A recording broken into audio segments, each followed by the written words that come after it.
와 끝났다 이제 날라가자 좀 불안한 움직임이 나타났죠. 네 여러분 안녕하세요, 백준수입니다. 오늘은 제 눈이 좀 퀭해 보이지 않습니까? 어제 잠을 못 자가지고요. 새벽 3시가 넘어서 이제 잠자리에 들었습니다. 어제 우리 라이브 방송을 진행을 했죠. FOMC 이제 파월 의장의 연설을 앞두고 있는 딱 상황에서 우리가 라이브 방송을 하게 됐고, 시장에 나오던 이야기가 이번에는 연준이 매파적으로 돌아섰을 가능성이 상당히 크다, 이런 컨센서스가 좀 형성이 되기 시작하면서 좀 불안한 움직임이 나타났죠. 국채금리도 급등이 나왔고 나스닥 선물도 이제 급락이 나오는 상황이었기 때문에 오히려 더 심장이 좀 두근두근 하면서 파월 의장이 제발 비두기적인 멘트를 해라 이렇게 다들 기도하면서 좀 기다렸던 시간이었지 않나 이렇게 생각이 듭니다. 자, 근데 이제 어제 연설하기 전에 일단 시장 컨센서스는 이제 워낙에 최근에 지표가 좋게 나오고 있기 때문에 특히나 이제 인플레이션율도 상당히 이제 좋게 나오고 있고 고용까지도 살아나고 있는 모습이 나타나고 있어서, 그래서 이제 점도표에 변화가 있을 거다 이런 예상들이 이제 막 시장에 나오기 시작한 거죠. 그래서 파월이 이야기했던 2023년 그러니까 목표 인플레이션 2%를 달성하면 내년이면 가능하다 그게. 그러니까 내년이면 가능한 수치이기 때문에 결국 내년에는 금리 인상을 시작할 거다, 즉 테이퍼링을 시작할 거다. 이제 그런 점도표도 상당히 많아졌을 거다 이렇게 시장에서 이제 예상을 하기 시작하면서 파월 의장이 약간 이제 스탠스가 매파적으로 바뀌었을 거다 이런 우려감이 좀 많이 좀 시장에 깃들었던 거죠. 어제 라이브 방송에서 저한테 어떤 분이 여쭤봐 주셨죠. 대표님은 어떻게 생각하시냐, 저는 어떻게 생각하냐 라는 부분에 대해서 저는 아직까지 파월은 시장에 계속 안심시켜 줄 거다 라고 이야기를 했는데요. 그 가장 큰 이유로 내세운 이야기가 그거죠. 이미 그동안 부양책을 상당히 많이 써왔다는 거죠. 이미 돈을 많이 썼어요.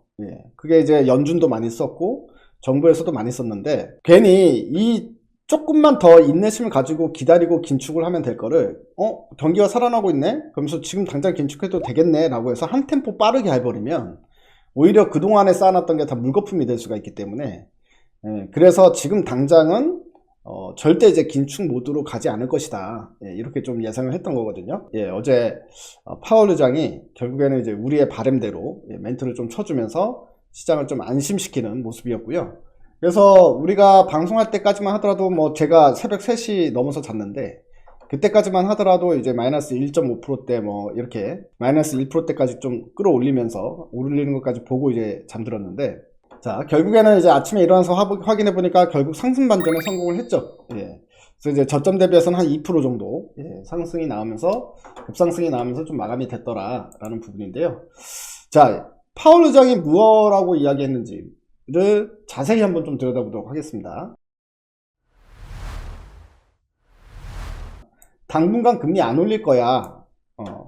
미 연준 다시 재확인해 줬습니다. 그 전에도 FOMC에서 그 얘기 했죠. 금리 안 올린다 얘기했는데, 그 지난번 FOMC에서 이번 FOMC 오는 동안에 이제 너무 빠른 금리 상승 그리고 인플레가 발생이 되니까 막 원자재 가격도 다 오르기 시작하면서, 그래서 이번에는 뭔가 이제 액션이 바뀔 수 있다, 그러니까 스탠스가 바뀔 수 있다 라는 거였는데 결국에는 그대로 스탠스를 유지한다라는 부분이었고요. 그래서 시장에선 휴 하고 한숨을 쉬었다라는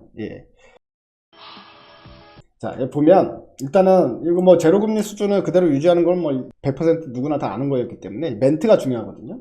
한번 볼게요. 뭐라고 멘트를 했는지. 자, 연준이 이날 성명을 통해서 자, 코로나 팬데믹에 가장 큰 피해를 입은 업종들은 여전히 취약한 상태지만 최근 원만한 회복 속도로 경제활동과 고용지표들이 호전이 되고 있다. 이렇게 이제 진단을 했어요. 그러니까 이게 이제 중전까지 없었던 문구였죠. 새로 생긴 문구고.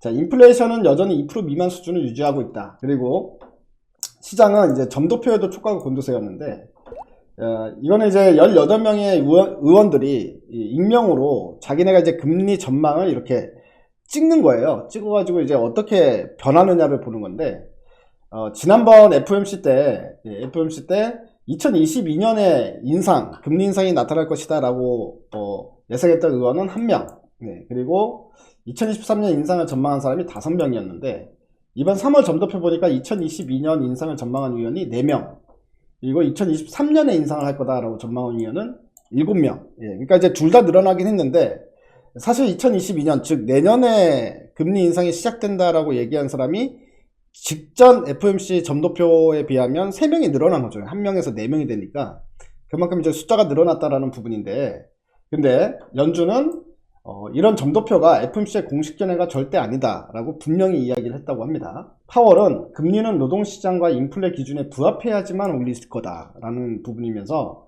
이 노동시장하고 인플레 기준을 높여놨어요. 그러니까 기준을 부합해야지만 우리가 테이퍼링을 시작할 수 있다, 긴축을 할 거다.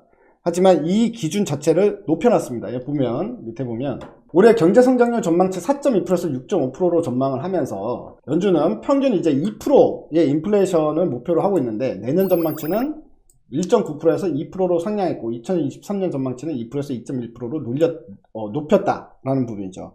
그러니까 이제 기준을 2%가 아니라 이제 2.1%로 가져가겠다라는 부분이기 때문에 긍정적인 소식이었다라고 볼 수가 있고요. 파월이 일부 자산은 고평가가 맞다, 하지만 긴축을 얘기할 때가 아니다, 아직까지도 고용 물가 목표에 이르기 위해서는 갈 길이 멀다, 이렇게 이제 이야기를 했다라는 부분이죠. 자, 상당한 추가 진전을 이루기까지는 시간이 걸릴 것 같다 라는 부분이고, 연준이 경제가 필요로 하는 지원을 계속 제공할 거다, 그래서 완화적인 정책 지속을 계속해서 할 거다라고 이야기를 한 거고요. 백신 보급의 진전과 재정 부약 덕분에 시간이 지날수록 노동시장과 물가에서 더 빠른 진전이 시작될 것이라고 기대를 하고 있다. 하지만 먼저 그런 진전이 일어나는지를 봐야 된다.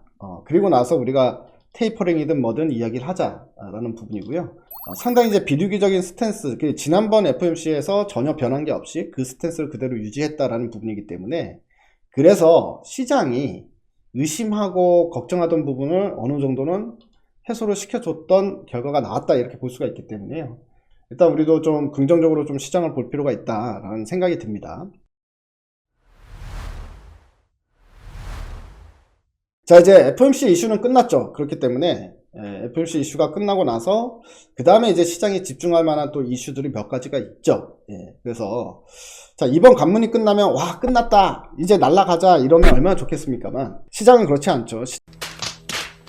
시장은 또다시 찾아볼 거를, 시선이 FOMC에 가 있다가 FOMC 끝나면 바로 또 다른 이제 다음 이슈로 또다시 시선을 또 딱 꽂히는 법이거든요.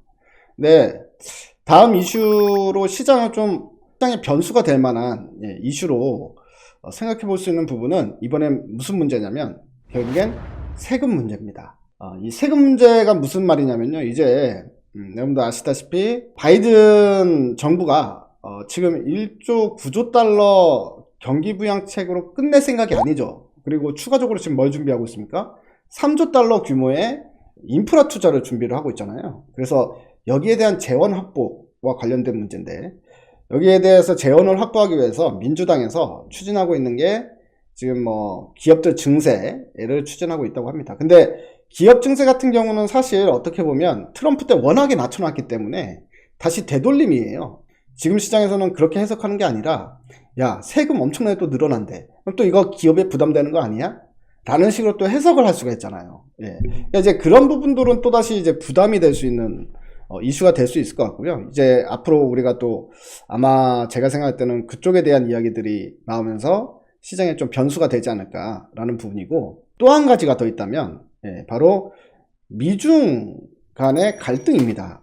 미국과 중국 간의 갈등이 지금 어쨌든 트럼프 때도 상당히 심했지만 미중 무역 전쟁이 2018년부터 시작됐으니까, 근데 바이든 쪽에 와가지고 뭔가 이전의 강도에서 좀 누그러지는 게 아니라 이전의 강도를 유지하거나, 오히려 어떻게 보면 바이든은 더 중국에 대한 이미 취임하자마자 지금 행보가 중국에 대한 더 압박을 더 강화하는 듯한 느낌으로 가고 있는 상황이거든요. 근데 이번에는 중국 입장에선 더 짜증이 날 수밖에 없는 게, 이전에는 이제 트럼프가 중국에 대한 공격이 일단은 경제라는 분야에 또 국한됐다면, 이번 바이든 같은 경우에는 정치, 인권, 국경 문제 등등 전방위적으로 좀 중국을 압박하고 있는 모양새라, 그래서 이제 중국도 이제 자존심이 세잖아요. 여러분들 아시다시피 자존심이 세가지고 오히려 협상 테이블 자체가 만들어질 가능성도 오히려 더 트럼프 때보다 더 낮아진 거 아니냐, 이런 이야기까지 나오고 있으니까요.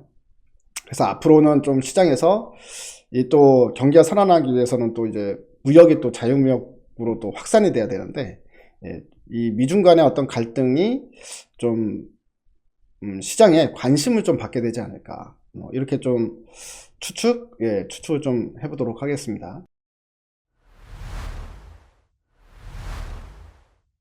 노스볼트가 이제 급부상하고 있다. 이게 유럽 쪽에서 이제 어떻게 보면 아시아 쪽에서 계속 언제까지 2차 전지를 받아서 쓸 수는 없기 때문에 그러니까 자급자족 시대가 이제 시작이 되는 초입 구간에 들어왔는데, 지금 현재 이제 노스볼트가 지금 당장은 2차 전지를 만들기 위해서 결과적으로는 한국에 있는 배터리 관련 소부장 업체와 협력 확대를 한다라는 기사가 나왔거든요. 여기서 언급되어 있는 종목들이 있는데 이런 것들도 여러분들 알려드리면 좋아할 것 같아서 이 기사를 같이 한번 잠깐 읽어보고 마감하도록 하겠습니다. 보시면 노스볼트가 폭스바겐 전기차 사업의 핵심 파트너고 유럽연합 배터리 자립 전략 중추로 부상하면서 노스볼트에 협력하고 있는 국내 배터리 소재 부품 장비업계에 관심이 쏠린다라는 부분인데, 자, 여기서 보시면 CIS 이제 전고체 배터리 관련 주죠.